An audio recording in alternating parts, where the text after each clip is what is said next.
என்னோட நாவலை பத்தி ஒரு 4-5 பேர் தொடர்ச்சியா பேசிட்டு இருக்காங்க. அதுல சின்ன சின்னதான ஸ்பாயிலர்ஸ் வேற லீக் ஆயிடுச்சு. அதுலயும் குறிப்பா அதிஷா அவர் கண்ட தரிசனத்தை வேற மிக பெருசா பகிர்ந்துக்கிட்டாரு.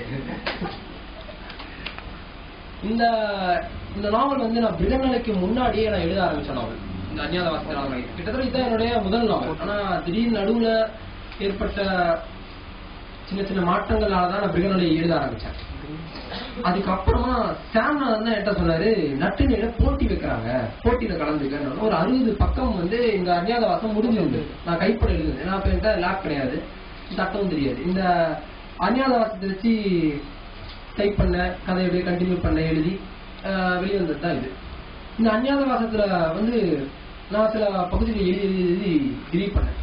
முன்னாடியே சொன்னார்ல அபிலாஷ் சொன்ன மாதிரி 50-60 பக்கம் எழுதிட்டு அதை ரிமூவ் பண்ணுவாங்க அது நான் வந்து சில பகுதிகளை ரிமூவ் பண்ணேன். அந்த பகுதிகளில் இருக்கிற ஒரு வரி வந்து எனக்கு இப்ப இவங்க எல்லாம் பேசுறப்ப எனக்கு ஞாபகம் வந்துச்சு. ஏன்னா அதுல ஒரு சின்னதான ஒரு குறுங்கதை இருக்கும். ஒரு கடவுள் வந்து ஆரம்பத்துல 2 பேரும் ஜோடியா ஒரு மிகப்பெரிய டிராவல் யூனிவர்ஸ்ல பண்றாங்க. பண்ணிட்டு இருக்கும்போது இந்தியா நம்ம ஃபாலோ பண்றதுக்கு ஒரு ஆள் கூட இந்த இடத்துல இல்லையேங்கிறப்ப ஒரு லொகேஷனை செலக்ட் பண்றாங்க. அந்த லொகேஷன்ல வந்து அவங்க 2 பேரும் பண்ற ஒரு மிக நீண்ட புணர்ச்சியில வந்து உருவாராங்க மக்கள். ஆனா அந்த உலகத்துல முன்னாடியே சில பேர் இருக்காங்க. யாருன்னு பார்த்தா வார்த்தைகள் இருக்கு. மனிதர்கள் என்ன பண்றாங்களோ எல்லாத்தையுமே அந்த வார்த்தைகள் பண்ணிட்டு இருக்கு. இந்த மிக நீண்ட புணர்ச்சிக்கு அப்புறம் உருவாகிற மனிதர்கள் என்ன பண்றாங்கன்னா அந்த வார்த்தைகள் இருக்கிற இடத்தெல்லாம் அழிச்சிட்டு அவங்க அந்த இடத்துல வளர ஆரம்பிக்கிறாங்க. இந்த வளர்ச்சி பார்த்தோம்னா வார்த்தைகளுக்கு தெரியல, நான் எங்கேயா தங்குறது, இவ்வளவு நாள் நான் இருந்த இடத்துல எவனோ ஒருத்த வந்து குடியிருந்திருக்கான், நான் எங்கத்த போறதுன்னு சொல்லிட்டு அவங்க கிட்டயே போய் கேட்கறாங்க, நான் என்ன பண்றது, எங்களுக்கு வந்து மிகப்பெரிய கடந்த காலமும் வரலாறும் ஆந்தாலஜியும் இருக்கு, அதெல்லாத்தையும் நான் சொல்லி அவங்க சொல்றதுக்கு எனக்கு தான் ஒரு இடம் தேவை அப்படின்னா. என்ன பார்த்தோம்னா, நீ யாரும் நான் உருவாக்குன ஜென்மங்களோட எந்த இதுக்குள்ள வேணா போயிட்டு உன் வரலாறு எழுதிக்க அப்படின்னு சொல்லிட்டான். இந்த வார்த்தைகள் வந்து ஒவ்வொரு மனுஷனுக்குள்ளயா போது தன்னோட வாழ்க்கை வரலாற்ற கதைகளா மாற்றி மாற்றி மாற்றி மாற்றி கொடுக்குது. அந்த கதைகளை நான் வாசிச்சேன். பல எழுத்தாளர்கள் தீஜா, மௌனி, சா இவ எல்லாரும் குறிப்பிட்ட பொதுவான ஆசிரியர் சாரு, ஜெயமோகன் இவங்க எல்லாரையும் வாசிச்சேன். அந்த வாசிப்புல இருந்து வர்றதுதான் இதைத்தான் என்னால எழுத முடியும் அப்படின்னு சொல்லிட்டு பிச்சமூர்த்தி எழுதுறதா நான் வந்து ஒரு பகுதி வச்சிருந்தேன். ஒருவேளை அதை நான் நீக்காம இருந்திருந்தேன்னா இந்த எல்லாரும் இந்த குறிப்பிட்ட பகுதி சொல்லியிருக்க மாட்டாங்க அப்படின்னு நான் நினைக்கிறேன். அப்புறம் இந்த நாவல் வந்து வெற்றி பெற்று ஜனவரி 4ஆம் தேதியே முடிவு அறிவிச்சிட்டாங்க. ஒரு ஆண்டுக்கான காத்திருப்புக்கு அப்புறம் இப்ப இந்த நாவல் வெளிவருது. வெற்றி அறிவிச்ச உடனே முதல்ல எனக்கு வந்து ஒரு டெக்ஸ்ட் மெசேஜ் வாழ்த்து கிடையாது. முதல்ல வந்து மெசேஜ் என்னன்னா, முதல் நாவல் பிருகநிலை எழுதுனீங்க, 2வது நாவல் அஞ்ஞாத வாசம், அப்ப 3வது நாவல் என்ன விராட தேசமா அப்படின்னு கேட்டாங்க. எனக்கா வந்து இன்னி நான் என்ன தொடர்ந்து ஒரே மகாபாரதத்தை ரீபிரண்ட் பண்ணிட்டு இருக்கேனா அப்படின்னு எனக்கு தோணுச்சு. அஞ்ஞாத வாசம் ஈர்க்கிறதுக்கான காரணமும் மெட்டாபிக்ஷனும் ஏதோ ஒரு வகையில எனக்குள்ள லிங்க் ஆச்சு. முதலே சொன்னாரு, மனுஷன் தன்னை வந்து பன்முகமா பிரிச்சு தன்னையே ஆராயிரம். தனக்குள்ள என்ன இருக்கு, நான் யாரு, இது நான் இல்லைங்கிறது மூலமா தன்னை தெரிஞ்சுக்கிறான் அப்படின்னு பதிவு செஞ்சிருந்தாரு. அது உண்மைதான். அப்ப இந்த இல்லைங்கிறத கண்டுபிடிக்கிறதுக்கு அவன் தனக்குள்ள ஒரு மிகப்பெரிய போராட்டத்தை பண்ண வேண்டியதா இருக்கு. இதுக்கான ஆரம்பத்தை வந்து நான் அஞ்ஞாத வாசத்துல பாக்குறேன். எல்லா சமயம் ஒரு சின்ன கதை அஞ்ஞாத வாசத்துல. அஞ்ஞாத வாசம் முடிய போற டைம். இந்த 5 பேரும் இருக்காங்க. கௌரவர்கள் வந்து இந்த பாண்டவர்களை கண்டுபிடிச்சாங்கன்னா கொல்ல மாட்டாங்க, மறுபடியும் வனவாசம் அனுப்பணும். மறுபடியும் 13 வருஷம் 14 வருஷம் யாரெல்லாம் போயிட்டு இருக்குதுங்கிறதுக்காக இவங்க அங்க இருக்காங்க. இவங்க சாதாரணமா வரமாட்டாங்க, போர் தொடுத்துடலான்னு சொல்லிட்டு அந்த விராட தேசத்து மேல கௌரவர்கள் போர் தொடுத்துடுறாங்க.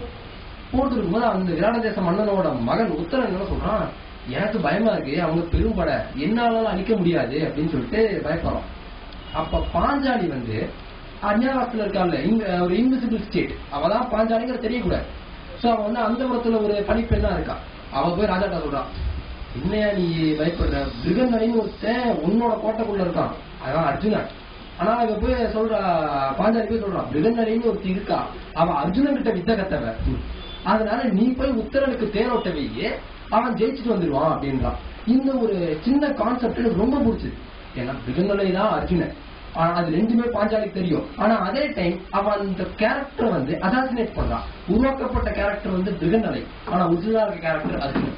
இது 2த்தையுமே தெரிஞ்சுக்கிட்டு அவன் தனக்கு சாய்ஸுக்கு ஏற்ற மாதிரி செலக்ட் பண்றான். இந்த சுயங்கிற விஷயத்த நக்குலனும் இதே மாதிரிதான் பார்த்தாருங்கிறத நான் ஃபீல் பண்றேன்.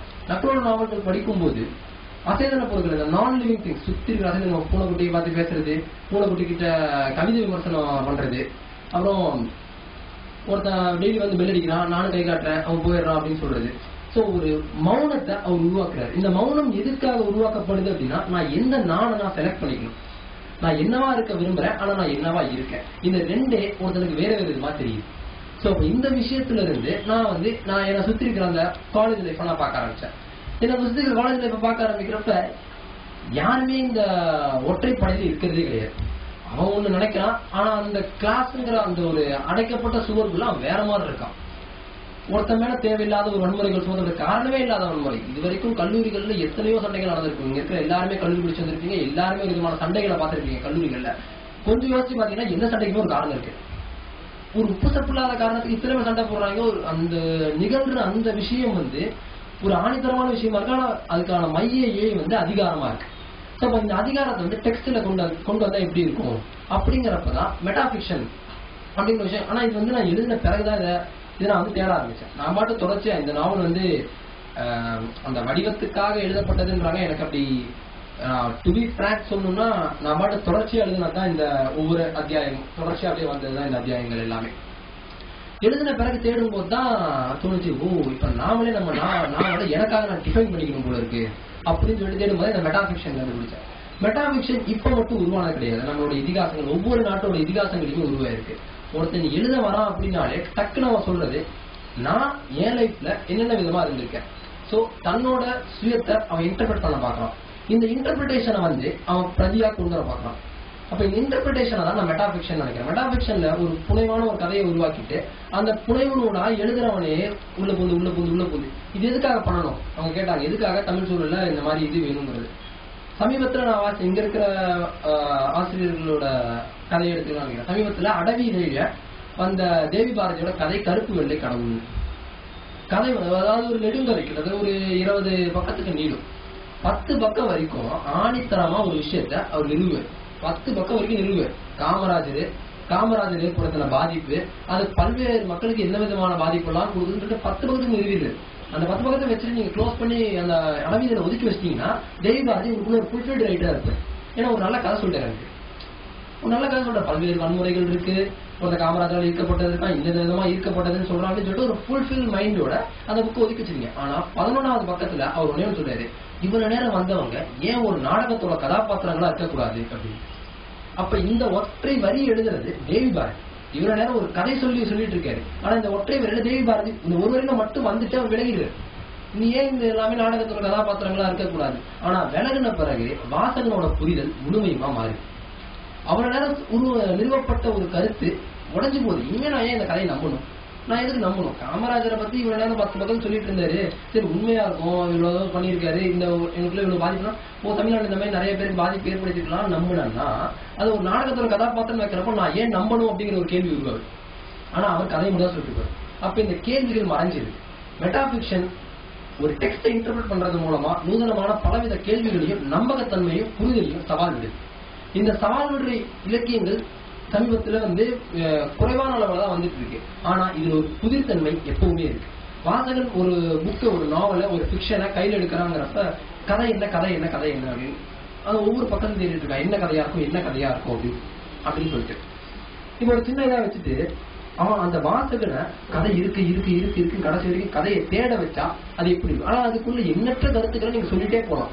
அதை நம்புறதும் நம்பாததும் அவங்களோட விருப்பம். அவங்களோட கம்ஃபர்ட் ஜோன்ல இருந்து தனக்கு என்ன தேவை, இந்த கொடுக்கப்பட்ட ஒரு கலப்படமான ஒரு பல கருக்கள் இருக்கும். அதுல இந்த அந்நியாதவாசத்தினால ஒரு காலேஜ் இருக்கும், இலக்கியம் இருக்கும், திருட்டு இருக்கும், கொலை இருக்கும், அப்புறம் சில சட்டங்கள் கூட, சில லாலாம் வரும்.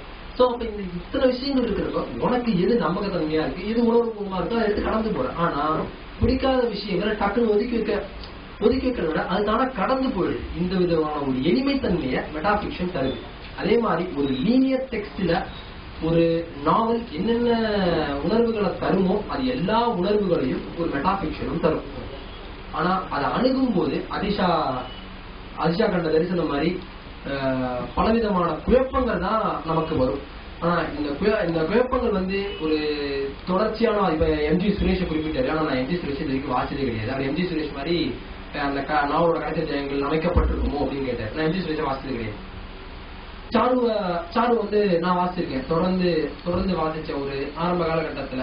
அப்ப எனக்கு சாருவை தவிர எந்த விதமான வாசிப்புமே கிடையாது ஆரம்ப காலகட்டத்துல. அதுக்கப்புறம் தான் சாரு நிராகரித்த எல்லா படைப்புகளையும் நான் தேடி வாசிக்க ஆரம்பிச்சேன். சாரு நிராகரித்த எல்லா படைப்புகளையும் வாசிக்க ஆரம்பிச்சப்ப அவர் ஏன் நிராகரிக்கிறாரு, ஆனா எனக்கு எல்லாமே பிடிச்சிருக்கு. அவர் நிராகரிக்கிற எல்லா படைப்புமே எனக்கு பிடிச்சிருக்கு. டி ஜானகிராமனை பத்தி அவர் எழுதியிருக்காரு.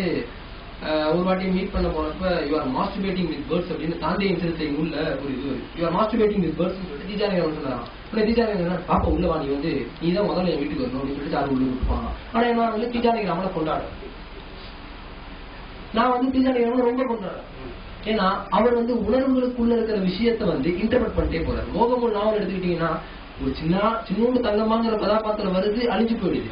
ஆனா அது வந்ததுக்கான அடையாளமும் போனதுக்கான அடையாளம் நாவலோட ஆரம்பத்திலையும் கிடையாது, கடைசியிலையும் கிடையாது. அது நீங்க படிச்சு முடிச்சவரை தங்கமான மறக்கிறதுக்கான எண்ணற்ற வாய்ப்புகள் இருக்கு. அப்ப அந்த வாய்ப்புகளை எதுக்காக அவர் கிரியேட் பண்ணணும் அப்படிங்கிறது. அதே மாதிரி தீஜா மௌனி எல்லாமே ஏன் மெட்டாபிக்ஷன்ல இயங்கல அப்படின்னாங்க.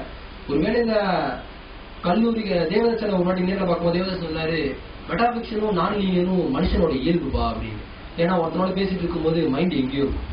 இப்ப நான் இங்க பேசிட்டு இருக்கேன், என் மைண்ட் இந்த ரோட்ல தென்னு கொண்டு இருக்க வாகனங்கள் இருக்கலாம், இல்ல மறுபடியும் நான் எத்தனை மணிக்கு வீட்டுக்கு போவோங்கிறதுல இருக்கலாம், நாளைக்கு என்ன நடக்குங்கிறதுல இருக்கலாம். இந்த எல்லா செயல்களையும் ஒன்றிணைச்சு அப்படியே கொடுக்கறதுதான். இதை ஃபில்டர் பண்ணி பண்ணும்போது உங்களுக்கு அது லீனியர் டெக்ஸ்டா மாறிடுது. அதை அப்படியே கொடுக்குறது. இதை வந்து நக்குலன் நல்லா கொடுத்தாரு.